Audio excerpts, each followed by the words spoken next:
Christ's sake, Mike Stevens getting married in a couple hours. I don't know what the hell we're even doing. We're talking about hunting the last time before the Army. The whole thing, it's crazy. I'll tell you one thing. If I found out my life had to end up in the mountains, I'd be all right. But it has to be in your mind. What? One shot? Two, it's pussy. I don't think about one shot that much anymore, Mike. You have to think about one shot. One shot is what it's all about. Deer has to be taken with one shot. I try to tell people that. They don't listen.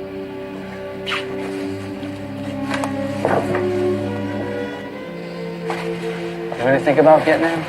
Yeah. I don't know.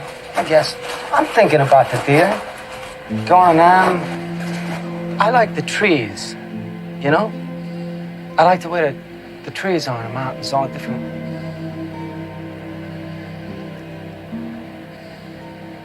The way the trees are.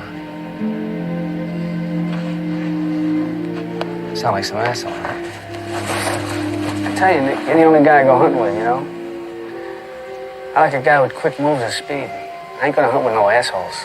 Well, who's an asshole? Who's an asshole? Who do you think's an asshole? They're all bunch of assholes.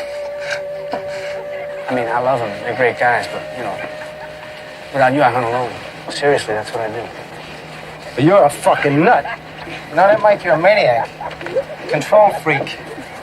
I just don't like no surprises.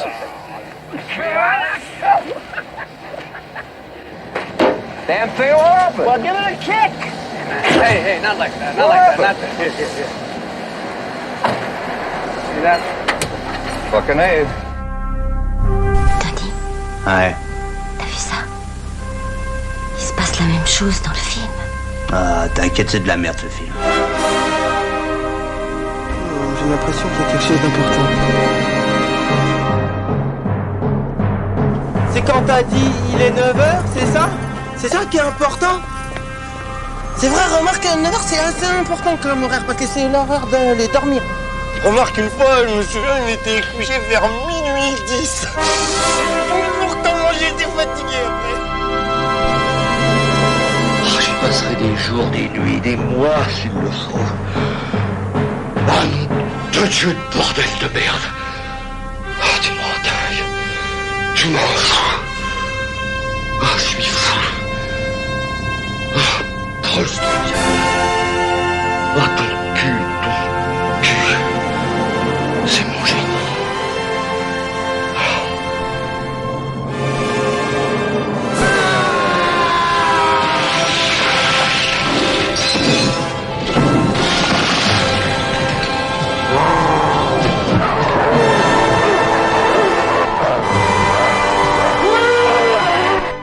This is the north entrance, and if you watch the movie, the movie started with the big truck coming down Logan Street entrance into the mill. That is the first entrance into Mingo Junction. It's called Logan Street. When you get to the bottom of the big hill, which the truck did, then he turns down. This is the perfect setting for the mural. And this building is actually the building when the director of the Deer Hunter, Michael Cimino, he wanted the town to be called Clairton at that time, and they had a big billboard made, and that billboard was right here on this this building, and it's when you come in, it's the very first thing that you see, and that's really a good reminder that hey, the Deer Hunter, it must have been made right here in Mingo Junction, and if it does make you think that, it'll make you ask a few questions. Why is it there? If I say his name, it is Cimino, correct? Cimino. Okay. Bonjour et bienvenue, vous écoutez Le Cinéma est mort, l'émission nécrophile de Canal B avec bien sûr le docteur Moreau. Bonjour Antonin. Salut les kids. Nous sommes aujourd'hui accompagnés de Thomas, d'en attendant Godard, qui n'a pas peur et qui revient. Bonjour Thomas, merci de nous accompagner. Salut les kids, merci à vous. De nous accompagner puisque nous recevons aujourd'hui à nouveau, et merci Jean-Baptiste d'être là, Jean-Baptiste Thorey avec sa casquette de réalisateur. C'est à l'occasion de la sortie de ton film Un Mirage américain.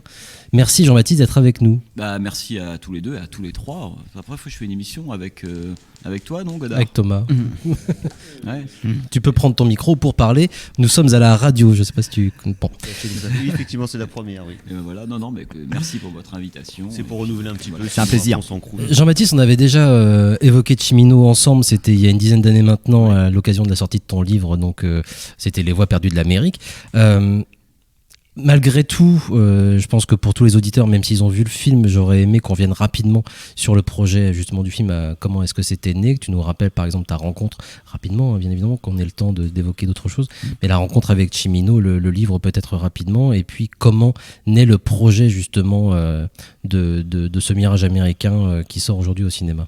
Écoute, la rencontre, je la fais courte parce que j'ai l'impression de m'écouter parler moi-même en train de dire toujours la même chose, mais en gros, voilà, moi à l'époque, je dois faire donc une sorte de profile inspiré du New Yorker, parce que moi c'était ça l'idée de départ que j'avais proposé au Cahier du Cinéma lorsqu'ils ont changé en fait d'équipe. Une nouvelle équipe vient d'arriver et moi je leur propose à l'époque très précisément 3 noms en disant il y en a 3 sur lesquels j'aimerais travailler, mais avec lesquels j'aimerais passer un peu de temps, enfin même pas mal de temps. C'est William Friedkin, Alain Delon et Michael Cimino. Et puis donc les 3 à l'époque sont très compliqués. Friedkin n'est pas encore rentré complètement dans ce moment où il fait sa légende avant de publier son autobiographie, il est quand même un peu réticent à ça. Delon évidemment injoignable, et puis Frick Control très très compliqué. Et je me dis bon, et je tente comme ça de joindre Michael Cimino, mais à l'époque c'est très compliqué parce que Cimino encore une fois n'est pas connu, enfin il est plus connu. Plus personne ne sait où il est, il a disparu, ça nous semble fou aujourd'hui, mais en 2010, moi j'appelle des directeurs en chef de revue, j'appelle des amis, j'appelle des gens de festival, tout le monde s'en fout. Hein. Et donc voilà, et petit à petit, je vais mener ma petite enquête, je vais tomber sur sa productrice qui s'appelle Joanne Carelli, qui va être un peu une sorte d'écran pendant quelques mois, qui veut tester à la fois mon désir de le rencontrer, la raison pour laquelle je veux le rencontrer, la solidité de ma cinéphilie selon elle, enfin tout ça. Et puis un jour, alors que je suis donc aux États-Unis, enfin à Los Angeles, elle m'appelle et puis elle me dit là, Michael est prêt à vous rencontrer. Et c'est comme ça que je le rencontre. Il avait réservé un restaurant vers la Ciénéga, si j'ai bon souvenir, et qui est un restaurant qui n'était pas sa cantine, mais dans lequel il était il était coutumier. Il l'appelait Don Michael, je me souviens très très bien dans ce restaurant. Et je suis arrivé un peu en avance, il avait réservé une rotonde. Et puis voilà, je le vois arriver tel qu'on le connaîtra après, c'est-à-dire assez malingre, avec son espèce de Stetson, ses lunettes de soleil, voilà, ses bottes, enfin vraiment très très maigre, le type affaibli quoi. Et Joanne m'avait dit Michael est fatigué, donc si au bout d'une heure et demie vous sentez que il est pas en forme, c'est pas grave, c'est pas de votre faute, c'est dû à son état physique. Et puis ça va très bien se passer. Et donc ça va durer des heures et des heures. Et puis en me raccompagnant le soir au motel, ce qu'il me propose de faire, je lui dis évidemment oui. Et il me dit quand est-ce qu'on se revoit, et c'est comme ça que la machine part. Mais elle marque plutôt grâce au fait ou à cause du fait que lui me propose, plutôt que de se voir assis dans un resto ou un hôtel ou autre, de faire un trip, un voyage en fait, que lui va concevoir. Que moi j'ai aucune marge de manœuvre. Il me dit je veux bien passer 8 jours avec vous, mais c'est lui qui fixe les modalités en fait de cette semaine-là.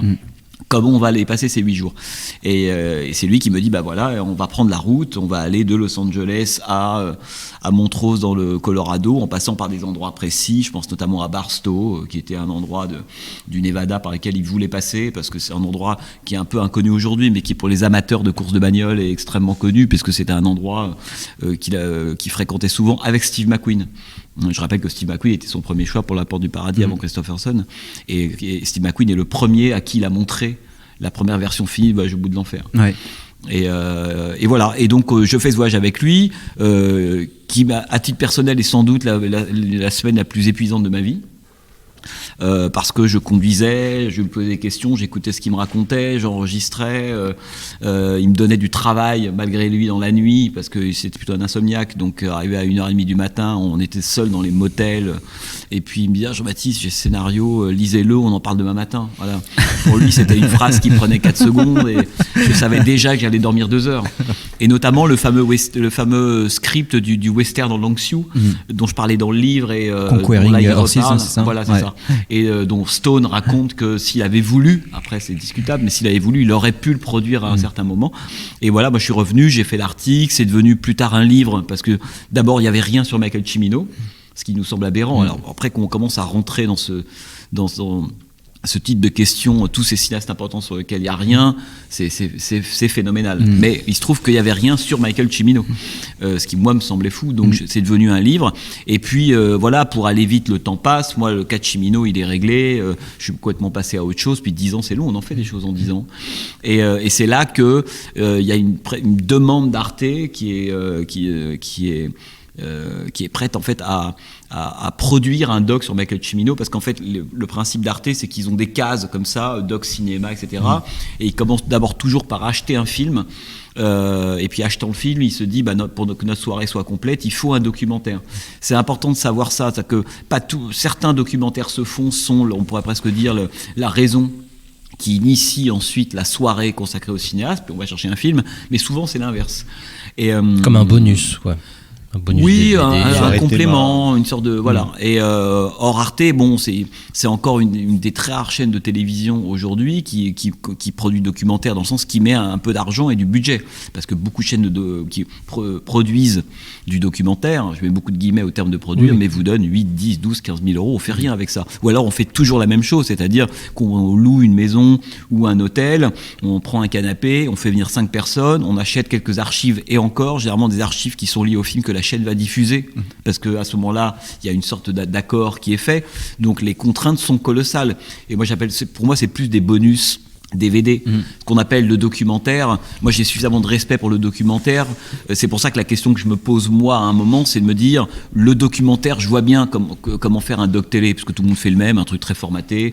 Je vois à peu près. Ce que te demande Arte, t'imagines à peu près ce que ça peut devenir, quoi. T'as pas de surprise sur ce qui va être diffusé, ce que certains ont pu déjà voir d'ailleurs, puisque le film a été diffusé il y a quelques temps. C'est un peu plus compliqué que ça, parce qu'à l'origine, quand je rencontre les gens d'Arte, il y a de leur part, d'abord, ils viennent me voir.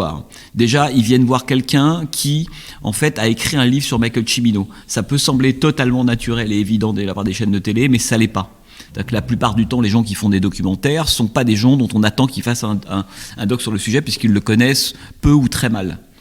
Voilà.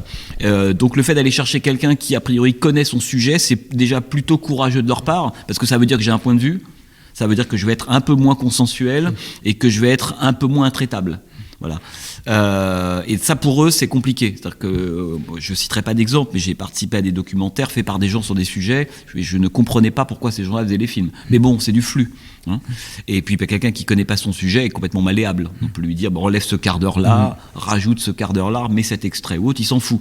Moi, j'ai pas ce rapport complètement. Et donc, au début, Arte est plutôt partant pour faire. Ils sont partants pour faire un film sur. Même le mot de documentaire est à peine employé. Et écoutez, je leur dis, moi, il y a la possibilité de faire un film sur, parce que le budget qu'ils donne Arte est important. C'est-à-dire qu'en gros, 150, 200, 250 000 euros, c'est pas rien, parce que derrière, quand on va produire, on va aller chercher de la région, on va aller chercher des pro-cirep. À la fin, vous pouvez avoir 350, 400 000. Et je me dis que 350, 400 000, alors il y a la partie du budget qui est consacrée aux archives et aux droits images, musique, et souvent une grande partie est engloutie par ça. Mais il y a aussi une partie qui va être consacrée au tournage. Et moi, partir en fait 2 mois aux États-Unis pour à la fin livrer un 52 minutes dans lequel il y aura 15 minutes d'images tournées, je me dis que ça vaut pas le coup. À ce moment-là, si je ne peux pas faire amener une autre proposition que le 52, on verra après coup, mais à ce moment-là, c'est pas rentable. Je fais ce que tout le monde fait. Je vais passer un jour à New York, 2 jours à LA, je fais 2-3 entretiens, puis je rentre. Et donc au départ, ils sont plutôt assez partants. Enfin, ils sont désireux de dire, bah oui, allez-y. Et donc moi, tout le plan de tournage se fait aussi en fonction de ça. Mais le problème, c'est un peu ce que tu disais tout à l'heure, c'est de trouver ce qui fait qu'on va passer du doc au film. Le doc, voilà, je vois très très bien comment le faire. C'est pas ultra passionnant, mais a priori on peut le faire. Ça prend pas forcément un temps fou. On gagne sa vie. C'est un sujet qu'on connaît par cœur, voilà. Mais alors faire le film, pour moi, c'est complètement autre chose, puisque ayant écrit un livre dessus, et je me dis, et puis étant très attaché à cette idée, enfin. à la fois attaché à l'idée qu'il faut un point de vue dans un documentaire. C'est-à-dire que moi, la façon qu'on confond souvent le doc, le reportage, le bonus DVD, moi, il y a quelque chose de terrible, hein. Et parce que je vois très souvent beaucoup de ce qu'on appelle des documentaires en salle, qui sont des docs télé qu'on met dans des c'est salles ça, de c'est peut-être ça cinéma. la différence entre du cinéma et de la télévision, Oui, justement, mais ou cette du contenu différence-là, en tout cas. Il suffit pas de la dire. C'est-à-dire qu'il faut, il faut arriver à se la formuler en se disant là, je suis parti pour faire un film.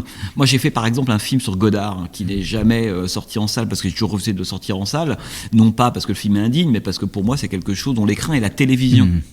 Ça n'empêche pas de faire des projets de temps en temps exceptionnels ou événementiels ou coup par coup. Mais pour moi, qui respecte trop, sans doute, la salle de cinéma, quand je rentre dans les salles de cinéma aujourd'hui, j'ai l'impression que les 2 tiers des films qui y sont de vraies paillettes, si on respectait la salle de cinéma comme temple, comme lieu, etc. Puis après, on pourra en reparler plus tard. Hein. On en reparlera justement par rapport à la et donc, pour moi, l'idée de se dire que j'ai l'ambition de faire à côté de ce doc télé de 52 minutes qui reste quand même la commande, hein, d'Arte, l'envie ou l'ambition de faire un film, là c'est une autre partie du cerveau et on se retrousse les manches, c'est qu'on se dit oui, je vais faire un film, mais c'est quoi le film sur Michael Cimino qui ne sera pas un documentaire télé? Et donc c'est vraiment au moment où je me pose cette question des habitants de cette petite ville, donc dans le film, hein, de Clairton en Pennsylvanie, où je me pose des questions mais très ordinaires, hein, très triviales. Ces gens-là, ils sont où? Est-ce qu'ils existent? Est-ce que certains d'entre eux ont survécu 40 ans après? Et puis moi, je suis très attaché. Alors déjà parce que quand je vais aux États-Unis, j'y vais quand même assez souvent. J'aime toujours le moment où je passe par des lieux de cinéma, qui ont été des lieux de cinéma. Je parle pas de décor à la Cinecittà, hein. Non, je parle de la façon dont le territoire américain est totalement hanté, qu'on le veuille ou non, par des films. Et ça m'intéresse toujours de repasser dans telle rue, tel endroit. Et ça peut m'arriver de faire des détours de 500 km pour aller retrouver. En fait, il y a quelque chose de l'âme d'un film qui passe. Moi, je me souviens avoir arpenté, par exemple, il y a longtemps, le Texas, pour retrouver 2, 3, 4 lieux de tournage de Massacre à la tronçonneuse de Toby Hooper. Et parfois, c'est un tronçon de route. Parfois, il reste juste une enseigne. Mais le film est là et je le sens. Et je sais qu'en filmant ce lieu-là, le fantôme du film sera là. Alors, c'est un truc mystique, mais moi, j'y crois et je pense que ça marche. Et donc, le fait d'aller voir les gens et éventuellement d'aller poser sa caméra dans le lieu où était tourné Voyage au bout de l'enfer, enfin en tout cas la partie la première partie du film, vraiment, bien voilà. sûr, m'intéresse. Et c'est comme ça que un jour je rentre en contact avec un type parce que moi je suis un membre de plein d'associations américaines et enfin de plein de trucs. Ça aide énormément. Oui, mais parce que les Américains ont l'art de l'association, c'est-à-dire que dès qu'il y a 10 personnes, il y a association pour défendre les intérêts, faire connaître, etc. Ils sont pas besoin d'être 3, 4, 5 000 pour créer une association aux États-Unis. Moi, je suis membre par exemple du club des Dodge Challenger 70. Mais alors vous allez me dire, mais pourquoi? Pas parce que je suis un fan de bagnole, j'aime bien les voitures, enfin en tout cas les vraies voitures, celles qui ont de la gueule, mais parce qu'il y a en 2010 ou 11, je vais chercher Richard Sarafian, le fameux celui qui a fait Vanishing Point, Cat Dancing, Loli Madonna, etc. Et pareil, je me dis, mais où est ce type? Et je vais sur IMDb et je me rends compte qu'il est toujours vivant. Et mais plus personne ne va le voir, on ne sait même pas où il habite, puis moi j'arrive à le débusquer. Et puis je vais le voir et je passe une semaine avec lui, je le filme, etc. Et puis à l'époque, j'arrive à vendre pour Canal, dans une émission de cinéma qui s'appelait Histoire de cinéma, un truc de 12 minutes sur Vanishing Point. Alors bon, d'accord, ils me font confiance, mais Vanishing Point, c'est un jeu extrêmement lointain. Pour moi, c'est un film important. Et pour filmer ça, donc j'arrive, je me dis, il faut que je mette Richard Sarafian dans une Dodge Challenger 70, la même que conduisait Barry Newman dans le film d'origine. Et je me dis, où est-ce qu'il y en a? Et c'est comme ça que je me rapproche de jours de Reno, qui sont de Las Vegas du pauvre, dont je sais qu'il y a des amateurs et des collectionneurs de Dodge Challenger dans cet endroit-là. Et je les contacte, et puis c'est comme ça que un père et son fils, qui avaient la Dodge Challenger du film de Richard Sarafian, il l'avait refaite à l'identique. De l'immatriculation au revêtement du volant, un truc assez incroyable. Et je les appelle en disant, écoutez, je suis avec Richard Sarafian, est-ce que ça vous dirait de ramener votre voiture et je le fais monter dedans? Alors pour eux, c'est le plus grand cadeau de leur vie. Donc je vois le père et le fils débarquer avec leur Dodge Challenger. D'ailleurs, ça m'a permis de comprendre quand même quand dans les années 70, les bagnoles faisaient des bruits de Boeing. Et donc Sarah Raffian, je me souviens très très bien, il avait un peu de mal à marcher, etc. Je lui avais pas dit ce que c'était. Je lui ai dit, Richard, venez, on va filmer et il sort, il voit débarquer la Dodge qu'il avait pas vue depuis 40 ans. C'était un moment hyper émouvant pour lui. Et on est rentré dans cette Dodge et on a fait quoi, 20-30 km. Je sais pas, on était vers Laurel Canyon, enfin à Los Angeles, pour le filmer lui. Et pourquoi je dis ça ? Parce que donc cette association, je suis devenu membre de ça. Et donc là, je me dis, il y a forcément une association des membres de cet endroit dont je comprends que c'est pas Clairton mais c'est un bled qui s'appelle Mingo Junction dans l'Ohio. Donc je les contacte et là un type me répond qui s'appelle Jim Freling, c'est celui dans le film qu'on voit avec le t-shirt Top Gun là. Ouais. Et il me dit ah bah oui bien sûr on s'en souvient très très bien et je comprends la façon dont ils m'en parlent, que non seulement ils s'en souviennent mais que pour eux c'est un moment mythologique. C'est-à-dire que le tournage à 40 ans de ce grand film hollywoodien fait partie de l'histoire de la ville, enfin de la mythologie de la ville. Ils ont 2-3 trucs mais Deer Hunter c'est quelque chose de colossal pour eux. Et donc je comprends qu'ils sont à la fois très touchés par ça, qu'ils se racontent cette histoire presque de père en fils. Et puis il y a encore des survivants, il y a encore des gens qui ont vu les loups, comme Aurine, que je vais filmer, celui qui rappellerait les Cadillacs de Niro, etc. Et puis voilà, et puis là, il y a une drôle de chose. Enfin ça c'est le hasard, c'est que donc on se parle par Zoom, enfin l'équivalent, Facebook, FaceTime, etc. Il est dans l'Ohio, c'est le trou du cul de l'américain. Et donc on discute comme ça souvent, on se parle et puis et je pense que Jim a des enfants. Et dit un jour à sa fille, parce que ça devient une petite nouvelle locale, il y a un essai de Frenchie qui a envie de venir chez nous faire un film. Enfin, j'avais aucune caméra qui passe par là, etc. Et ce Jim en parle à sa fille. Et en fait, sa fille, elle est installée en Californie. Et donc, il appelle sa fille en disant bon, il y a un type là, JB, je sais pas trop quoi, qui veut faire un film sur le voyage au bout de l'enfer sur nous. Il est même pas très clair parce qu'on comprend bien que c'est pas d'historien de cinéma auquel on va bien parler. Sûr. Et elle dit ah oui non mais je vois très bien qui c'est, il a fait un film qui s'appelle Weebluid, je vais te l'envoyer. Et je me retrouve un jour avec Jim en fait qui m'appelle, il diffuse Weebluid derrière et il me fait un commentaire pendant un quart d'heure de la bande son. Ah ouais. Et donc elle connaissait le film, la fille. La fille connaissait le film. Et donc comme elle connaissait le film, elle l'a envoyé à son père parce que et puis moi ça m'a beaucoup arrangé, parce que ça permettait de comprendre à quelle sauce ils allaient être mangés. Comme une carte de visite pour eux finalement. Oui, de carte de visite, de sérieux, mais à la limite je pense qu'ils avaient ultra confiance. J'ai senti à aucun moment eu la moindre réticence de leur part. Ils n'avaient pas peur de ça. Mais moi, ça m'arrangeait. C'est que plutôt que de leur expliquer, ce qui est toujours très compliqué, de leur dire voilà comment je vais vous filmer, voilà. Non, là ils voient 20 minutes de Weebluid. Évidemment, c'est un autre sujet, c'est autre chose, mais ils comprennent ce qui va se passer, quoi. Et donc c'est de là que ça part. Et je me dis à partir du moment où ces gens-là sont d'accord, etc., j'ai le film. C'est-à-dire que j'ai tout ce qui m'intéresse. C'est-à-dire que j'ai l'importance de ce qu'est le cinéma pour ces gens-là. J'ai le fait que pour moi, j'ai absolument pas envie de faire un essai filmé. Donc je vais pas prendre le livre que vous avez là devant les yeux et puis je vais pas le mettre en image. Même s'il y a évidemment des choses qui se recoupent. Oui, puis on l'a pas dit, il y avait aussi les enregistrements pendant ton voyage. Et puis l'autre chose, c'est que j'ai les 50 ou 60 heures d'enregistrement audio avec Cimino qui n'ont jamais été utilisés. Et qui n'apparaissent pas tout de suite dans le film, on va en reparler aussi, mais avec la première partie de ton film, justement, on n'évoque même pas Cimino, on évoque Cimino, mais son nom n'est pas cité. Oui, bien sûr. Mais parce que pour moi, on passe du temps avec la communauté, justement. Voilà, le problème, ce qui est toujours très compliqué avec ça, c'est que la première partie, le paradoxe pour moi, et peut-être que c'est pas ressenti comme ça, et je l'entends, je le comprends, c'est que pour moi, c'est dans la première partie qu'on parle le plus de Michael Cimino.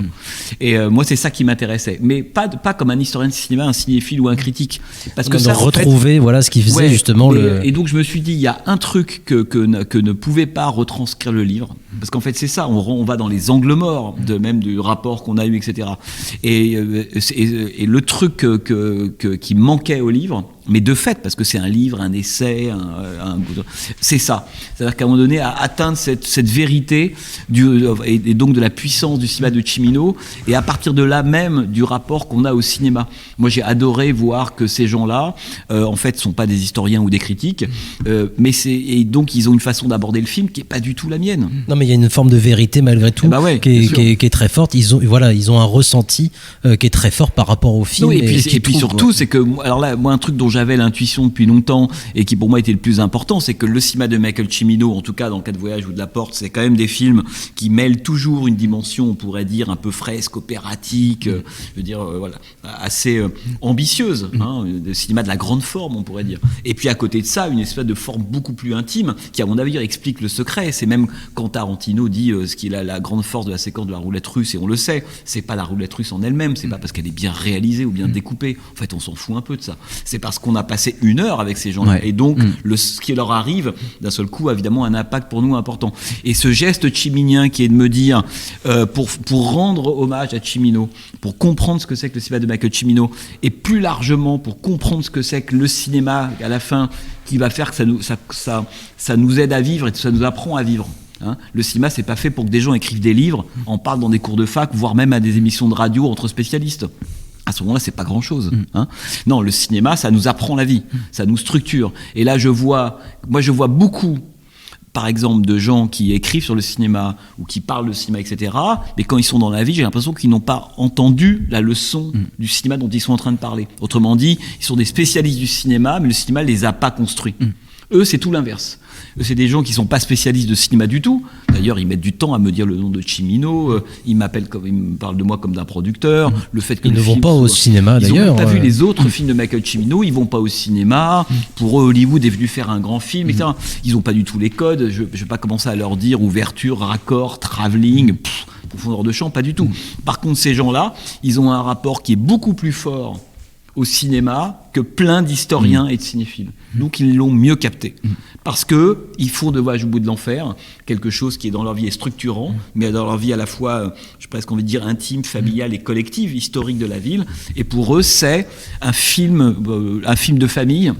Et donc j'avais cette intuition-là quand j'écrivais le livre. J'utilisais souvent le terme home movie en me disant mais Voyage au bout de l'enfer, oui d'accord, évidemment Visconti, la grande forme, etc. Mais sa force, c'est important, la grande forme de Cimino, parce que c'est l'alchimie entre les deux qui donne cette espèce d'objet, enfin ce qui fait qu'on reconnaît le style ciminien en réalité.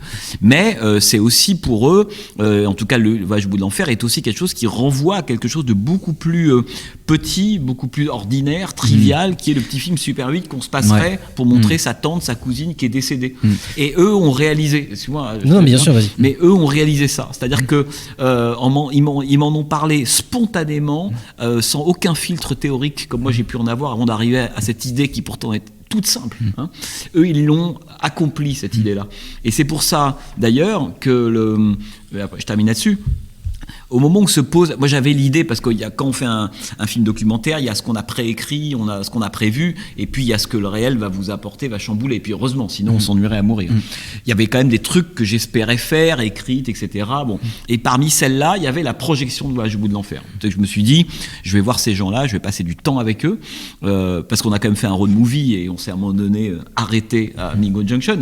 Mais je vais leur projeter ce film, mais en arrivant, je ne savais pas comment j'allais leur projeter. Est-ce que je leur projette dans un cinéma, etc. Or, on est quand même dans un lieu, le territoire américain, il est pas très très bien équipé en termes de salles de cinéma. Il faut quand même, à part les grandes villes, ça veut dire 15%. Dès que vous rentrez sur le territoire américain, avant il y avait des drive-in, etc., des petites salles de quartier. Là, il n'y en a pas. Donc, la première salle de cinéma de Mingo Junction, elle est à 200 bornes et c'est à Cleveland. Et je me pose la question en passant du temps avec eux. Je lui dis, mais en bout de course, est-ce que ça a un sens en fait, de projeter le Voyage au bout de l'enfer dans une salle de cinéma pour ces gens-là. Mais c'est une vraie question. Autrement dit, si je fais ça, à ce moment-là, je quitte leur point de vue et je prends le mien. C'est-à-dire que d'un seul coup, je me dis, moi, je passe mon temps dans les salles de cinéma, j'ai envie de leur projeter ça comme un grand film de l'histoire du cinéma. Or, ce que je viens de vivre avec eux pendant une semaine me prouve que c'est pas du tout le bon écrin. Que pour eux, c'est un film de famille. Donc, on va se prendre une arrière-salle dans un espèce de petit bar de la ville, tenu par le maire. On va dresser un drap de façon très artisanale.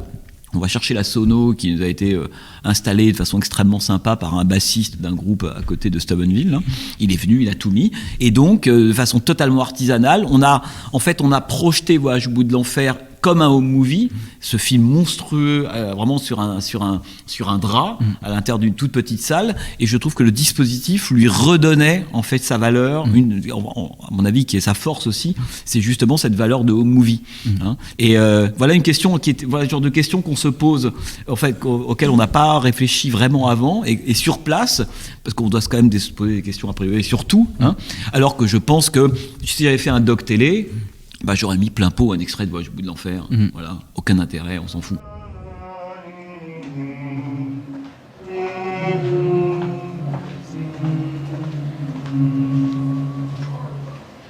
God bless America, land that I love.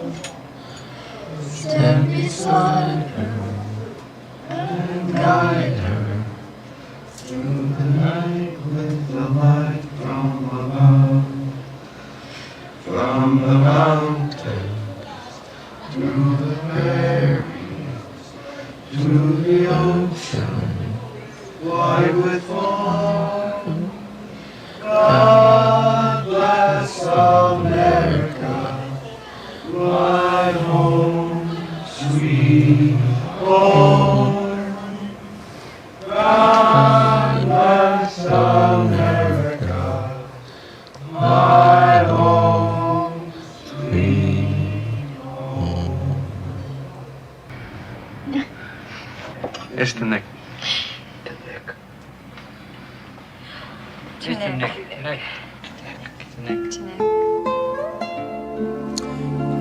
the Nicky. Here's the Nicky. They were dancing Russian dances and the Russian food and the booze they all drank. And so for them, it was a real wedding. In fact, at the end of it, almost everybody was cleared out. And there was one little old man, little old Russian man, who was sitting on the stage. He was crying. Oh, he said, it was such a beautiful wedding. Alors que là, le dispositif, pour moi, était aussi important que évidemment le film lui-même. Et puis après, il y a ce qui se passe, c'est-à-dire que la façon dont les gens qui sont là, en fait, vous donnent encore plus. C'est-à-dire que quand ils se mettent à parler pendant le film, à trinquer avec De Niro, Meryl Streep à la fin, c'est-à-dire que c'est l'accomplissement total de ce que moi je cherchais. Et là, Cimino, on pourrait presque dire, on n'a même pas encore prononcé son nom, mais on fait du Cimino pur et dur à 1000%, bien plus qu'au moment où Stone, Tobac, Tarantino ou moi via des cartons vont en parler. C'est ça qui me semblait, qui moi m'a intéressé à ce moment-là, et le déclic est venu de là, quoi. Pardon pour cette réponse un peu longue. Mais non, t'as tout le temps qu'il te faut pour répondre. Sur ce côté intime justement qui a pris peut-être plus le pas que dans ton premier projet, quand tu étais venu à Rennes présenter ton doc sur Argento, je crois, tu avais parlé justement de ton projet de film sur Michael Cimino, où tu disais que tu voulais rencontrer à peu près tous les gens qui avaient bossé avec lui, avec Chris Christopherson, ou bien Huppert, tout ça, et finalement tout ça tu l'as peut-être un peu laissé de côté justement pour te concentrer plus sur les gens du tournage, ou alors des gens qui l'ont connu peut-être plus par des biais un peu plus intimes. Et pourquoi finalement avoir un peu dévié de cette ligne de grande vedette pour ce... mais en fait, j'ai envie de te dire, c'est presque la suite de ma réponse, c'est-à-dire que au début, il y a très très longtemps, l'idée de faire un documentaire, je pense que j'ai une vision qui est presque trop classique, trop académique, à savoir faire un documentaire sur un cinéaste, c'est aller voir les gens qui ont bossé avec lui. Bon, tout le monde fait ça. Le problème, c'est qu'aujourd'hui, il y a des livres, il y a des entretiens, il y a YouTube, etc. Et donc, il y a une démonétisation de la parole. Moi, Walken, par exemple. Walken, au début, je me suis dit, tiens, je vais quand même aller voir Christopher Walken. Mais Walken, j'avais rencontré à l'époque pour le livre, j'étais allé le voir à New York, etc. Et je sentais déjà qu'il était un peu fatigué. Pas fatigué tout court, il était fatigué de parler de Michael Cimino, et en l'occurrence de Voyage au bout de l'enfer, et qu'il s'était enfermé comme plein dans une espèce de routine, voilà. Or moi, ce qui est compliqué, c'est que il y a deux façons de faire. Ou vous faites comme si personne n'a jamais entendu ou rien lu sur un film ou sur des gens parler, ou alors, ce qui est un peu mon cas, moi si une parole elle est pas un peu neuve, ça m'intéresse pas beaucoup, parce que les gens vont pas voir un film sur Michael Cimino en étant sur la planète Mars. Ils ont lu plein de choses, etc. Et donc, Walken me dit, et je n'insiste pas quand je le recontacte là, il me dit, vous savez, j'en ai assez de parler de Washwood de l'enfer. Et c'est pas qu'il en a assez parce il pourrait dire des choses nouvelles, c'est parce que je sais déjà, et en fait, il me rend un grand service. Il sait qu'il va me raconter toujours la même chose, les routines qu'on connaît par cœur. Et ça, j'en veux pas du tout. Et puis, petit à petit, j'ai un seul regret, c'est quand même Clint Eastwood, qui m'avait dit oui pour le projet, et à cause du Covid, on devait retourner le voir, et ça n'a pas pu se faire. Donc moi j'avais deux solutions, ou bien j'attends un an et demi que Eastwood soit libre, et puis Eastwood a aussi l'âge qu'il a, ou alors on se lance comme ça, parce qu'il me manquait en fait, c'est que Cimino, on pourrait dire il y a ses contemporains, Toback, Stone, il y a les descendants, je parle dans son métier, dans sa sphère professionnelle, comme Tarantino, et j'aurais aimé qu'il y ait le père à l'écran. En fait, qu'il y ait une figure et que Cimino, qu'on le laisse pas complètement enjamber cette génération-là. Autrement dit, aller tout de suite citer Ford, Vidor, Visconti, c'est vrai, mais entre ces gens-là et ce qu'il est, il y a quelqu'un qui s'appelle Clint Eastwood. Et d'ailleurs, lui-même le reconnaissait, c'est un des très rares dont lui me parlait, parce que Cimino parlait quasiment jamais des gens de sa génération, ça l'intéressait pas. Donc il allait tout de suite du côté des classiques, ce qui donne aussi une idée de son ego, de la place qu'il pensait tenir. Mais il me parlait beaucoup de Eastwood, pour le coup. Et voilà, le seul vrai regret que j'ai du point de vue dit des vedettes, c'était ça. Mais moi, ce qui m'a mis en mouvement et ce qui m'a le plus intéressé pendant le tournage et même pendant le montage, etc., c'était les gens de Mingo Junction. À tel point d'ailleurs que le titre auquel j'avais pensé, mais qui n'était pas utilisable tel quel pour des raisons commerciales de distribution, c'était au début, le vrai titre du film, c'était Les Daims de Mingo Junction. Et on me dit, bon, les Daims de Mingo Junction, là on va perdre tout le monde. Non mais, c'est-à-dire que déjà les Daims, les gens comprennent pas de quoi il s'agit. Mingo Junction, personne ne sait ce que c'est. Mais pour moi, c'est ça le film. D'ailleurs, à la fin, au bout de 3/4 d'heure, 50 minutes qu'on se met à les quitter, en réalité, on y revient sans arrêt. Parce que, d'une certaine manière, le cinéma de Michael Cimino est la résultante d'un rapport à la communauté, aux gens à l'Amérique. Et donc tout ça pour dire que je comprends, pour répondre à ta question, c'est que les vedettes, moi je m'en pille. Puis aujourd'hui, la parole est démonétisée, c'est-à-dire que les gens parlent sans arrêt de tout. C'est-à-dire qu'aller chercher une parole un peu neuve, et surtout quand on va la chercher pour les mettre avec d'autres individus qui sont des gens ordinaires. Moi, c'était un peu déjà le cas dans We Blew It, même complètement, et là aussi, que ce soit qu'on s'appelle Stone, Tarantino, Diomedi ou Jim Frenning, tout le monde a la même place. Donc il faut descendre le statut de vedette, qui en fait est un statut qui pour moi n'a aucun intérêt ou impact, et puis on pourrait presque dire donner de la noblesse aux gens qui eux-mêmes se considèrent comme des sous américains. Ça, je pourrais peut-être en parler d'ailleurs du temps qu'il a fallu pour que ces gens-là, en fait, c'est pas qu'ils acceptent de se faire filmer au sens où il y aurait une forme de vanité ni rien, c'est que c'est des gens qui ont, d'abord qui sont pas habitués à être filmés, et qui pensaient que leur parole à eux n'avait aucun intérêt. Ça, moi, c'est ce qui m'a le plus, en même temps je le sais un peu, mais ce qui m'a le plus surpris, ça a été ça. De me dire, c'est fou comme le complexe de classe culturelle peut quand même pénétrer dans les cerveaux, et alors que des gens, vedettes, stars, pas stars, un peu connus, ne se posent jamais la question de la légitimité, de la valeur de ce qu'ils racontent. Je suis, donc je parle, et ce que je dis est forcément intéressant. Eux, il y avait vraiment cette réticence, quoi, qui était, mais Jean-Baptiste, nous, ce qu'on dit, c'est pas intéressant, quoi. Ça n'a pas de valeur. Et donc, il a fallu passer du temps pour qu'ils acceptent, etc. Donc, tout ça pour dire qu'à la fin, les vedettes, moi, ont un peu m'intéressé beaucoup moins, quoi, d'une certaine manière. Alors, il reste quand même John Savage qui fait une apparition remarquée dans le film. T'as quand même du coup choisi d'aller le voir lui. Alors c'est vrai qu'il a un peu disparu des écrans, il a pas du tout le même statut, on va dire, que De Niro ou les autres qui partageaient le cadre avec lui. Comment ça s'est passé? Du coup, tu l'avais déjà rencontré de toute façon, John Savage, non? Jamais. Non, pas du tout. J'avais jamais rencontré John Savage. Et d'ailleurs, pour être tout à fait honnête, c'est presque exactement par cette séquence que j'ai écrit le film. Mais que je l'ai fantasmé depuis Paris, parce que bon, on est à Paris, c'est facile de dire. Il y a une séquence où Savage, il va rentrer, je vais lui faire écouter Cavatina de Deer Hunter, etc. Et puis il se trouve que ça a été possible. Donc, moi je l'ai contacté, il était extrêmement content parce que je sentais que dans sa vie à lui, Washwood l'enfer a été c'est plus que le film fondateur, c'est le film qu'il a construit lui. Dès qu'il en parle, il se met à pleurer. Parce que c'est même pas la seule interview en fait où tu le vois pleurer, John Savage, quand il parle. C'est un lien. On revient à un rapport avec son père et tout ça. Oui, parce que et donc on revient toujours à la même chose, à savoir qu'il m'a pas dit, il me dit pas John Savage. Bon, après c'est un acteur qui ont un rapport quand même moins théorique, etc. Mais il me dit pas, j'avais pas du tout envie qu'il me raconte ce qu'il avait déjà raconté par ailleurs. L'hélicoptère, les pales, les rats, ok, c'est bon, mais ça c'est du bonus DVD pour moi. Et là, spontanément, parce que je lui ai pas demandé, l'histoire de son père, je l'ignorais, même d'ailleurs, je suis pas allé le voir en disant, avec Savage, il y a le coup du père, c'est bien. Non, pas du tout. C'est-à-dire que l'idée, c'est que moi, donc je l'avais contacté, il était très très content de venir parler de Michael Cimino, et très bien, etc. Et puis quand on s'est vu, donc parce que la séquence dont on croit qu'elle est éventuellement raccord avec le village de Mingo Junction dans l'Ohio, en fait c'est tourné en Californie, dans une baraque qu'on avait louée à Laurel Canyon.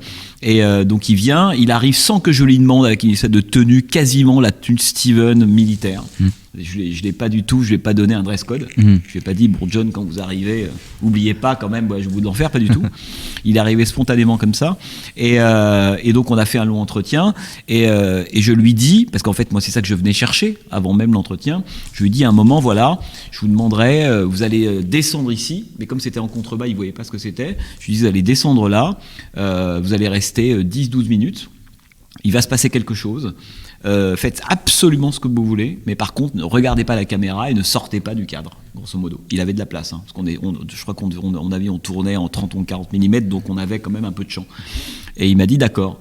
Or, moi je savais, on avait préparé ça avec l'équipe en jouant nous-mêmes le rôle de Savage. Il fallait pas qu'on loupe ça, parce qu'il y avait qu'une prise qui était possible. Évidemment. Donc il fallait qu'on enregistre sa découverte. C'est exactement comme dans le film sur Argento, quand Argento vient voir La Villa de Ténèbres. Si Argento a vu lors d'une préparation de La Villa de Ténèbres, il rejouera pas la surprise, le balbutiement, l'étonnement. Donc c'est one shot, sans mauvais jeu de mots. Et là voilà. Et donc il m'a dit d'accord. Et c'est comme ça que lorsqu'on voit débarquer John Savage dans la séquence, c'est vraiment la toute première fois, il sait pas du tout, puis d'un seul coup, comme il s'est pas préparé mentalement à ce que ce soit Cavatina, si c'était préparé, c'était autre chose. Et là, à la fois il maîtrise plus, il veut reprendre la main, il n'y arrive plus, etc. Et puis ça m'intéressait parce que, en fait, c'est pas la première fois qu'il apparaît dans le film, John Savage. Il y a la séquence de transition, c'est le moment où tout le monde commence à se préparer à aller voir la projection de Voyage au bout de l'enfer, qui sera ensuite le fil rouge de la seconde partie du film. Mais il est mêlé aux autres en marchant. Et je pense qu'il y a beaucoup de gens ne l'ont pas reconnu. C'est-à-dire qu'il y a tous les habitants de Mingo Junction qui se dirigent vers le bar où on va projeter un film. Et lui, alors ça c'est totalement faux du point de vue géographique, mais vrai du point de vue topographique du cinéma, c'est qu'il est comme les autres, il va vers la projection. Et on le voit comme ça, marcher latéralement, etc. Donc ça, c'est là la première fois qu'il apparaît. Et moi, j'aimais bien la façon dont on allait faire que les gens, dites les vedettes, tout le moment qui nous rassure, histoire de cinéma, etc., que ces gens-là allaient sortir de la cuisse des gens de Mingo Junction et qui se mêlent avec eux, et donc ils doivent se révéler au sens presque photographique du terme. C'est-à-dire que le cinéma de Michael Cimino, c'est pas le cinéma de Michael Cimino nous conduit vers l'Amérique, ce qui est moi le mouvement que j'ai fait, comme plein d'autres, c'est le cinéma de Michael Cimino, c'est la résultante d'un rapport à l'Amérique et à des Américains. C'est d'abord ça qui compte. D'où le fait que dans Voyage au bout de l'enfer, la première partie, c'est ça. Et moi, j'avais presque envie d'ailleurs qu'on oublie, alors c'est pas possible parce que le film s'appelle malheureusement Michael Cimino, Un mirage américain, mais j'avais presque envie qu'on oublie au bout de 40-45 minutes qu'on est venu voir un film sur Cimino. Et qu'on s'attache pour ce qu'ils sont à cette communauté-là, on l'a décrit, leur âge d'or, parce que le film a coïncidé aussi avec un moment d'un âge d'or de leur vie personnelle, de la sidérurgie à l'époque, de la fin des années 70. Oui, c'est ça. Il y a d'ailleurs un écho sur lequel tu joues un petit peu, c'est que c'est finalement, même dans la construction du film, le fait que leur Vietnam à eux, ça a été aussi la fin de cette industrie sidérurgique qui plonge leur présent dans une sorte de nostalgie d'un passé qui n'existe plus, parce qu'il y a eu une catastrophe qui, là, dans le cadre de ce film-là, c'est cette désindustrialisation. Mais d'ailleurs, quand Jim dit à un moment, mais nous, le Vietnam, c'était pour voyager... Bah ça, c'est des choses formidables. Ouais. C'est-à-dire que c'est là qu'on comprend encore mieux un cinéaste et un film. C'est-à-dire que c'est toujours en allant voir autre à côté du cinéma qu'on comprend le cinéma. Mais ça c'est un truc. Bon, tu en as déjà pas mal parlé, mais c'est vrai que c'est. Et puis il me semble que dans ton film, il y a cet extrait de l'entretien que tu as eu avec Cimino, où il parle de ce truc-là. Mais moi, si mes films ne vieillissent pas, c'est que moi, j'ai jamais fait des films en référence à d'autres films. Moi, mes films, mon désir de faire du cinéma, il a toujours parti de mon observation de l'Amérique et de l'Amérique telle que je la rêvais. Alors c'est vrai que là ça trouve un terrain absolument exceptionnel sur ce cinéaste-là pour le type de démarche que tu as sur ce film-là, mais qui aussi correspond à ce que tu as pu faire lors de tes précédents films, enfin, sur Dario Argento ou We Blue It, où on est effectivement dans des films qui vont prendre quand même le cinéma, où ça va être une sorte de centre, mais au final tu veux toujours repartir d'autre chose qu'un point de vue strictement cinéphile, ou de s'intéresser juste à une sorte de l'image. Tu parles de l'objet plutôt que de son image, quoi. Oui, mais d'ailleurs, pour être juste, je pourrais presque dire, mais parce qu'on fait des choses, parce qu'on vieillit, et parce que le rapport à quelque chose s'éclaircit, ou en tout cas en fait, il s'approfondit en réalité. Que ce qu'on était collectivement il y a 10-15 ans, où on pouvait s'exciter sur des séquences de films, d'analyse. Oui, mais en fait, à un moment donné, le cinéma, c'est quand même plus fort que ça. Mais il faut être passé aussi par ces étapes-là. Attention, je suis pas en train de dire... non, non, mais justement, c'est ce sur quoi je voulais revenir tout à l'heure. Avant que tu poses ta question, Étienne, pour répondre à Antonin, c'est par rapport à cette question du sujet, c'est que en fait, moi, j'ai eu envie, en réalité, de faire plus un film à partir de Michael Cimino que sur Michael Cimino. Voilà. Quand tu regardes le film vite fait, tu te dis c'est un documentaire sur Michael Cimino. C'est en partie vrai, mais c'est pas le cœur pour moi du tout. Et alors évidemment, j'ai pas dit ça aux gens quand on parlait d'Arte. Je vais pas leur dire, vous savez, un doc sur... Non, ce sera pas un doc sur Michael Cimino. On ment. Enfin, on ment. Je veux dire, parfois il faut dire aux gens ce qu'ils ont envie d'entendre. Ce qui compte, c'est la fin. Mais pour moi, Cimino était beaucoup plus une focale qu'un sujet. Voilà.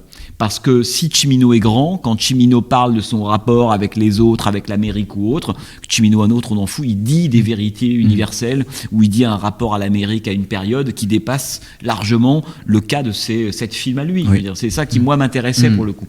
Et c'est là où je voulais en venir, c'est que moi j'avais l'impression en voyant ton film de repenser à ce qui intéressait Cimino, ce qui intéressait aussi Ford, je pense, c'est le territoire et son peuple en fait, et c'était ça qu'il fallait retrouver. Et moi j'ai le sentiment, alors c'était déjà le cas évidemment avec We Blue It, que ce qui t'attirait, alors évidemment Cimino comme d'autres c'est une porte d'entrée, mais c'était ce territoire là en fait qui te fascinait, mais tu l'as aussi avec un regard qui n'est pas justement celui d'un Ford, d'un Cimino, qui sont malgré tout très américains, même s'ils ont chacun leurs origines ailleurs. Est-ce que toi, tu te rends compte de ça, que justement, tu as un regard, il y a une certaine distance dans ton regard qui ne pourra pas être celle de Cimino ou de Ford? Ah oui, alors ta question est intéressante. Non, merci. Il faut le dire, quand ça arrive, c'est pas si fréquent que ça. Donc là, je te dis, ta question est intéressante. Non, mais parce que en fait, cette question de la distance, d'abord, moi, je suis français. Bon. Je pourrais passer demain 10 ans, 15 ans aux États-Unis. Oui, c'est pas pareil, c'est vrai, tu as raison. Mi-corse, mi-parisien. Non mais c'est quand même une émission un peu ouverte, un peu consensuelle, voilà, œcuménique, parce que c'est bon. Allez, voilà. Non, mais dans le sens où il y a deux façons de faire. Ou alors on se dit, je vais essayer de faire comme si, donc d'essayer de jouer le wannabe américain, ce qui est totalement ridicule. Ou du maniérisme ou autre chose. Oui, non, mais je veux dire, je suis pas américain, je suis pas né aux États-Unis, j'ai des codes européens dans la tête, etc. C'est pas parce que je suis fasciné dans les deux sens du terme par l'Amérique, ou ça serait le cas pour l'Italie, mais par l'Amérique, que je suis américain. Bon. Donc la distance, elle est là, et non seulement plutôt que de l'effacer, il faut la chérir et la préserver. J'irais presque dire, il faut la comprendre et l'élucider, cette distance-là. C'est ça qui fait que je vais pouvoir faire quelque chose qui va m'intéresser et qui éventuellement pourra être intéressant. Si je commence à jouer le Torret, il est américain, il prend une casquette, une Bud, et il est avec son SUV, non, c'est ridicule.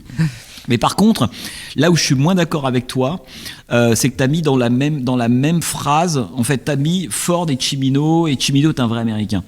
Moi, je pense que mon écart à moi, qui est que je fais le dialogue transatlantique, c'est-à-dire que je suis toujours le type de la vieille Europe, de l'ancien monde, qui va voir le nouveau monde. Voilà. Mais Cimino, il était lui aussi dans un écart. C'est-à-dire qu'il était dans un écart temporel.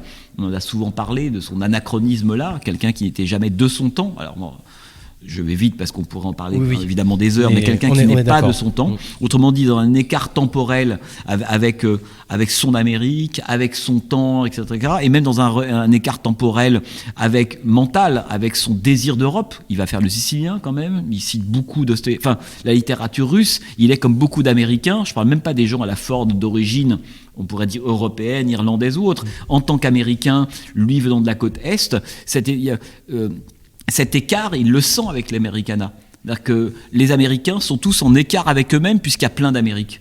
C'est-à-dire que ça ne veut rien dire. Un Américain de New York, quand tu le plonges dans le Nouveau-Mexique ou dans le Montana, s'il ne sent pas l'écart, c'est qu'il y a un problème. Et vice-versa. Donc l'écart... Je pense, contrairement à des pays comme la France, dans des tout petits pays où, qui sont presque des bourgs, tu vois, des micro-communautés. Aux États-Unis, il y a plein d'Amériques, donc l'écart, il surgit sans arrêt. Et puis il y a l'autre écart, qui était l'écart entre Michael Cimino et son désir. D'où le titre Mirage américain. Évidemment, l'image exemplaire de Stanley White devant le drapeau. C'est-à-dire que moi, je suis là, Mickey Rourke, polac, donc comme tous les Américains, une origine de l'ancien monde. Il est devant le drapeau, il regarde le drapeau. Et ce que filme Cimino, c'est moins Stanley White que le regardant le drapeau, c'est l'écart entre les deux. Est-ce qu'il y a à un moment donné une coïncidence possible entre ce rêve d'Amérique et l'Amérique telle qu'elle est? Donc tout est question d'écart. Et moi, mon écart, qui est d'une autre nature, d'une autre origine, en fait, il résonne complètement avec l'écart ciminien. C'est pour ça que ça serait presque plus compliqué par moment de faire des films sur des cinéastes presque plus profondément américains. Plus Americana pour le coup. Avec Cimino, il portait déjà en lui et dans ses films cette espèce d'appel de l'ancien monde, du nouveau monde, d'une Amérique qui aurait disparu, etc., etc. C'est pour ça que d'où son rapport à Ford. Le rapport à Ford, c'est un écart à la fois dont il aimerait qu'il soit proche.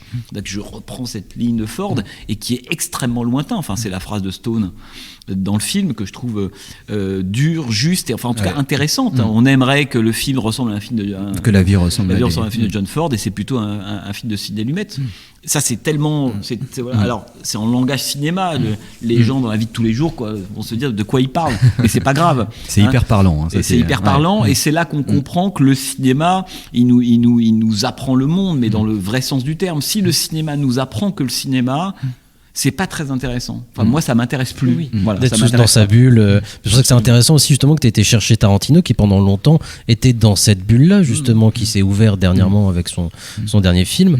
Et justement, pourquoi Tarantino, tant que j'y suis d'ailleurs parce que justement, des cinéastes ou des gens qui pourraient parler du cinéma de Cimino, il y en a quelques-uns. Pourquoi avoir choisi Tarantino? D'abord, pour être tout à fait honnête, l'idée de Tarantino, elle vient à cause ou grâce à Once Upon a Time in Hollywood. C'est-à-dire qu'il n'aurait pas fait ce film-là, je ne serais pas allé le voir. Parce que pour moi, il y a dans la carte Tarantino, il y a ses films et puis il y a Once Upon a Time in Hollywood.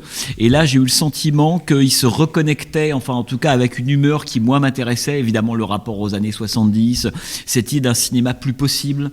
Ça compte aussi beaucoup ça, parce que le film, faut rappeler que le film de Tarantino n'a pas été un succès colossal aux États-Unis, un succès critique plutôt mitigé.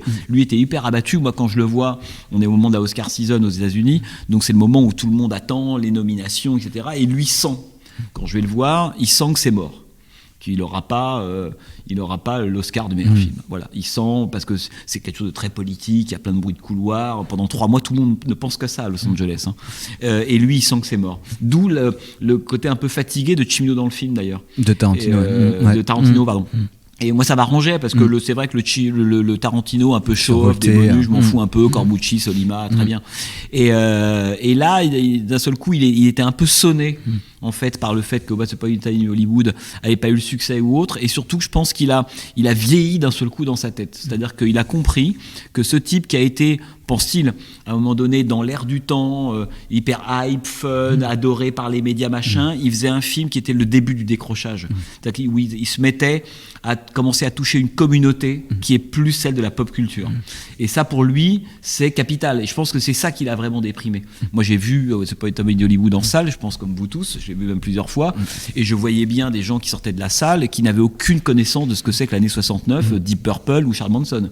Donc quand on regarde c'est pas Tommy Hollywood et qu'on n'a jamais entendu parler de Charles Manson, du Spawn Ranch, de Polanski, bon, je prends cet exemple uniquement, eh ben, on ne comprend plus, là pour le coup, plus rien au film. Pas parce qu'on n'a pas la connaissance, une connaissance cinématographique cinéphile, c'est parce qu'on n'a pas la connaissance du monde.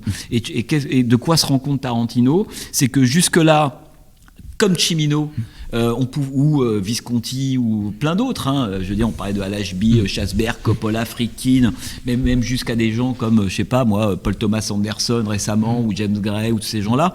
C'est-à-dire qu'il faut qu'il y ait un minimum de contrat avec le spectateur. C'est que si le spectateur ne sait vraiment plus rien, à ce moment-là, on ne peut plus faire de film. Et je pense que Tarantino a compris à ce moment-là qu'il y avait un décrochage et qu'il lui faisait des films très naturellement en pensant que tout le monde avait à peu près un savoir commun et que Charles Manson, c'est quand même pas, c'est pas la bataille des Thermopyles. Enfin, je veux dire, tout le monde a vaguement entendu parler. Et je pense, et moi je m'en suis rendu compte qu'il y a des gens qui n'avaient jamais entendu parler de ça. Et ça, je pense que quand on fait des films qui supposent un minimum de savoir, je dis pas beaucoup, mais un minimum, ça doit être un sacré choc thermique, intellectuellement parlant, je veux dire. Et je pense qu'il a compris que le Hollywood dans lequel on patauge en ce moment, qui est en train d'avoir lieu, en fait, qu'il appartenait lui déjà presque au Hollywood d'avant.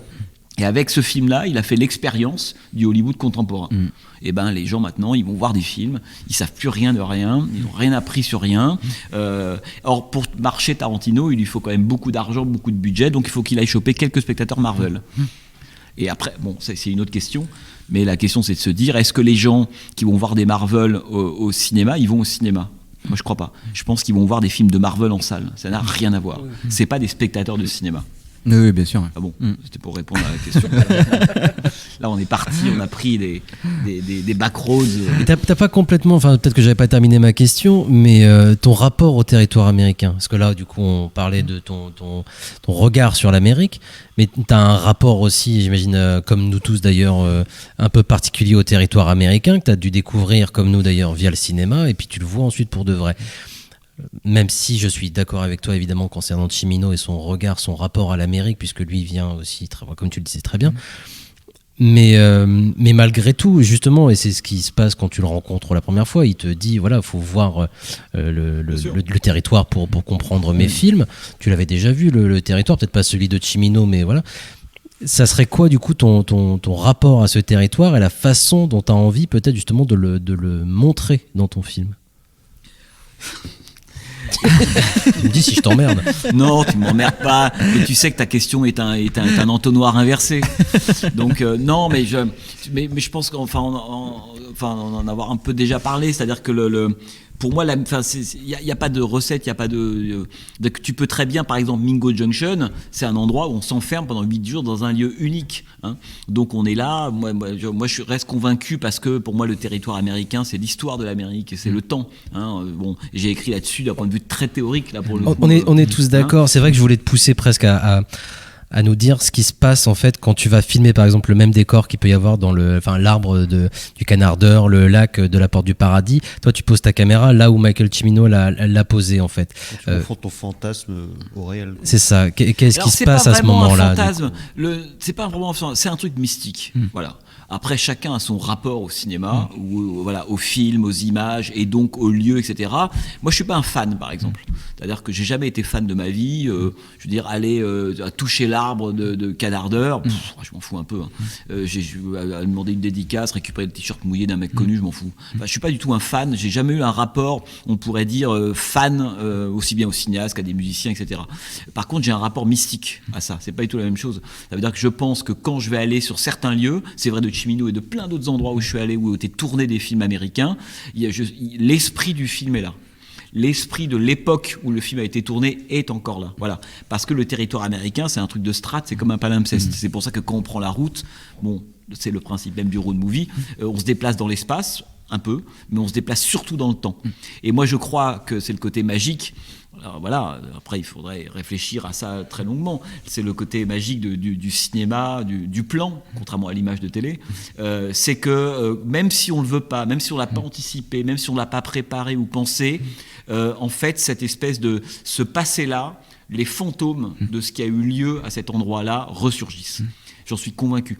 Que quand je vois, je sais pas moi, mais quand j'ai fait We Blue It, c'était un peu la même chose par moment. Je savais qu'en voyant ce personnage, où cet individu, je voyais sa lignée derrière, et je voyais d'où il venait. Et le territoire américain, il est génial pour ça. Et même quand on lutte contre ça, on ne peut pas faire autrement.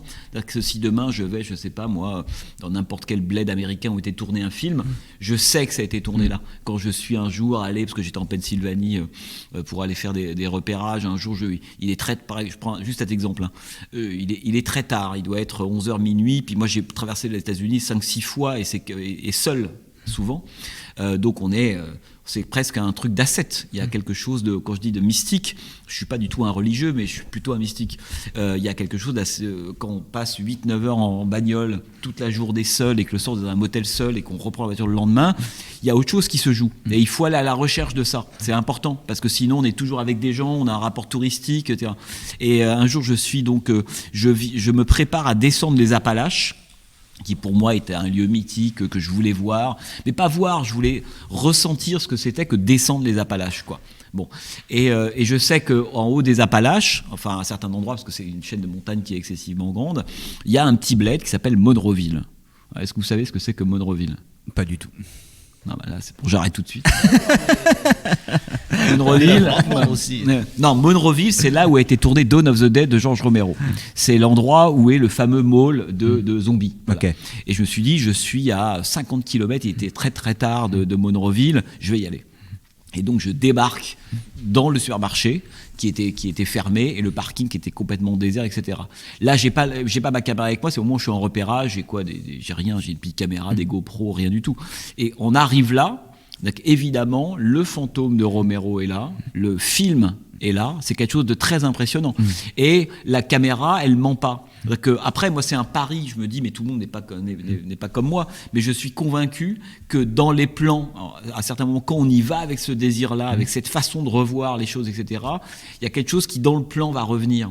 Alors, vous voyez, c'est pas mathématique, c'est pas scientifique, ça se quantifie pas. Et moi, mon rapport au territoire, il est à la fois lié au cinéma, mais on l'a souvent dit, le cinéma et l'Amérique, la distinction, je la fais absolument pas, puisque c'est un pays qui s'est construit par des images en même temps qu'il a écrit sa vraie histoire. Donc c'est pour ça qu'il y a une spécificité du territoire américain et qu'on a moins, par exemple, dans le cas de l'Italie. Moi qui vadrouille aussi beaucoup en Italie à la recherche de lieux de tournage, j'ai moins ce sentiment-là.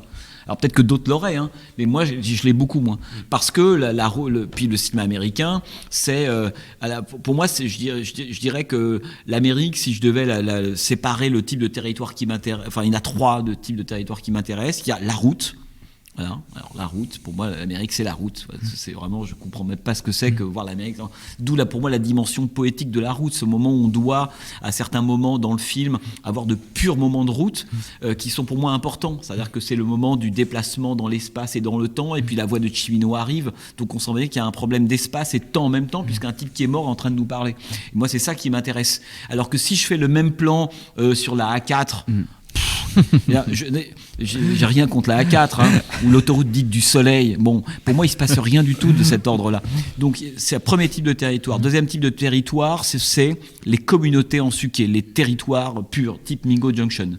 Là vraiment on est avec des gens qui eux sont, là pour le coup, ne se sont pas déplacés dans l'espace, mais on subit tout le passage du temps. C'est le contraire du road movie, et ça j'adore. C'est-à-dire que Mingo Junction et le road movie, c'est presque 2 entités totalement antithétique là pour le coup. C'est-à-dire qu'il n'y a pas rien de plus opposé que le mec qui fait 45 000 bornes sur le territoire américain et qui débarque dans cette communauté qui, elle, pour les 4/5e, n'a pas bougé depuis 50 ans. Au mieux, Cleveland, c'est la grande sortie. Et donc ces 2 rapports au temps et à l'espace vraiment m'intéressent beaucoup. Et puis après, mais ça j'en parlerai une autre fois parce que c'est lié à un projet qui vient, c'est l'excès américain. C'est-à-dire voilà, c'est le mirage, mais là c'est mon côté pour le coup plus baudrillardien. C'est Las Vegas et Death Valley. Voilà, ça c'est encore une autre Amérique qui moi m'intéresse. Moi, sur cette question-là, je pense que tu essayes de donner corps à cette idée-là formellement, dans le sens où c'est tout l'enjeu, c'est d'essayer. Oui, en fait, je trouve que tu peux le ressentir, cette sorte de mystique de l'enregistrement dont tu parles, c'est-à-dire comment dans un plan que juste enregistré, tu vas quand même avoir un fantôme qui va arriver, il y a quand même du hors-champ qui va être convoqué parce que le sujet que tu filmes est hanté, et formellement le film est très composé aussi par d'autres séquences et qui serait un petit peu l'inverse de cette sorte de mystique de l'enregistrement, parce que tu joues beaucoup sur des effets de montage, que ça soit peut-être utiliser la voix de Cimino, l'enregistrement, qui même en termes de qualité d'enregistrement donne un petit côté spectral, habite du coup le plan qui va accueillir cette voix-là, des citations aussi des films de Cimino, mais que tu vas, à l'exception de L'Année Dragon, il me semble, ou peut-être aussi de Heaven's Gate, que tu vas toujours un petit peu spectraliser un petit peu, mais donc du coup essayer de donner un corps formellement à cette notion de... Mais c'est tout l'enjeu, c'est-à-dire que ce soit en termes de filmage, parce qu'il y a un moment donné, quand on revient avec des rushs, là on avait après 60 heures de rush, on ne peut pas tout faire au montage évidemment. Donc c'est toujours cet équilibre entre ce qu'on a prévu avant, ce qu'on a réfléchi, ce qu'on va pouvoir faire au tournage et tout ce qui va arriver de nouveau, les surprises du tournage, et puis le moment du montage, parce que par exemple, cette façon de toujours essayer de mêler l'espace et le cinéma, l'un renvoyant à l'autre et l'autre vers l'un, est quelque chose qui, pour moi, structurait en grande partie la façon dont j'allais aborder plein de séquences. Que, par exemple, la projection des films de Cimino à l'intérieur de l'espace américain, avant qu'ils arrivent plein pot. Ouais. Que j'aurais très bien pu me dire, on va commencer par monter les extraits des films avec Cimino plein pot, quelqu'un parle, plein pot l'extrait et puis ensuite, éventuellement, parce que ça peut être un gimmick marrant, on va projeter Voyage au bout de l'enfer sur une auberge ou Canardeur sur un motel du Montana. Mais bon, ça aurait été complètement stupide, puisque par rapport à tout ce que je viens de vous dire, puisque comme le cinéma en fait sort de l'Amérique, il sort des espaces et des gens, il doit très physiquement en donner être comme ça. D'ailleurs, il est mal défini. Quelqu'un m'a dit, Voyage au bout de l'enfer, on voit pas très bien tout le cadre. Évidemment pas. C'est-à-dire qu'en fait, c'est comme un enfant mal formé qui à un moment donné va apparaître et il aura le droit d'arriver plein pot après être sorti des paysages et de l'Amérique, ce côté mystique, fantôme, etc. Donc ça, c'était un choix. Ou alors le moment où se mêlent en fondu, vers la fin du film, différentes images de la route de Cimino et de la danse. Pour moi, c'était très important qu'on ne fasse même plus la différence entre les images de Cimino et la route qu'on est en train de filmer. C'est-à-dire que je dirais que la mue, elle se fait en 3 temps et elle s'est complètement accomplie. Au début, il n'y a rien des images de Cimino, mais ça ne parle que de Cimino parce qu'il est en gestation, la Mingo Junction. On commence à avoir des projections, le cinéma commence à arriver dans l'espace, mais de façon pas très bien formée, on voit que des bouts, etc. Et enfin, l'extrait arrive plein pot, mais à ce moment-là, mon plan et le plan de Cimino, parce que en fait, ce que ça filme, c'est plus important que les films de Michael Cimino, doivent se mêler jusqu'à ce qu'il n'y ait absolument plus aucune différence. Donc ça, c'était quelque chose qui était... on ne peut pas l'inventer complètement au montage.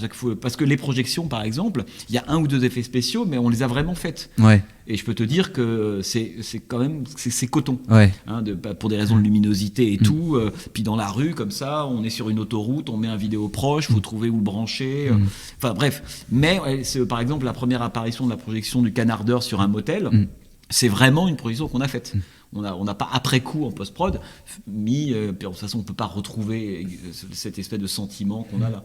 Et là on avait vraiment le sentiment du film projeté sur le motel, enfin du Montana, parce que c'est là que Cimino a tourné le Canardeur. Il est temps malheureusement de se quitter. Je rappelle donc qu'un Mirage américain sort au cinéma. J'imagine que tes amis parisiens trouveront une salle aussi pour le voir. À Rennes, on pourra le revoir normalement à l'Arvor. Que tu as une double actualité malgré tout aussi, puisqu'il y a un ouvrage qui sort chez Magnani, si je dis pas de bêtises, Quelle était verte ma vallée, un recueil d'écrits que tu as pu faire depuis très longtemps. Une vingtaine d'années. Voilà. Dans différents canards, voilà. On en reparlera peut-être à un moment. Quand il nous l'aura offert gratos. Exactement, c'est ce qu'on attend. Vous pouvez retrouver cette émission bien évidemment en podcast sur le site de Canal B. Je remercie Thomas de nous avoir accompagnés. Vous pouvez écouter en attendant Godard sur une radio concurrente. Merci Thomas. Merci à vous. Merci Jean-Baptiste bien évidemment d'être revenu nous voir. J'espère qu'on aura à nouveau l'occasion. Toujours un plaisir. Merci, c'est gentil. Nous aussi. Merci Antonin, bien évidemment. Merci à vous de nous avoir écoutés. À très bientôt. Ciao. Des bisous. I never fit. I was always in the wrong place. Always. But, interestingly enough, I think it's one of the reasons why none of those movies were made to accommodate fashion, so that they have a kind of perennial youthfulness about them, because they live on their own. They don't need oxygen from different other movies. And I think that's why people continue to see them. I'm always in some way very ahead and in some ways incredibly behind. Part of me is 20 years ahead of the culture, and another part of me is 20 years behind it. Very strange.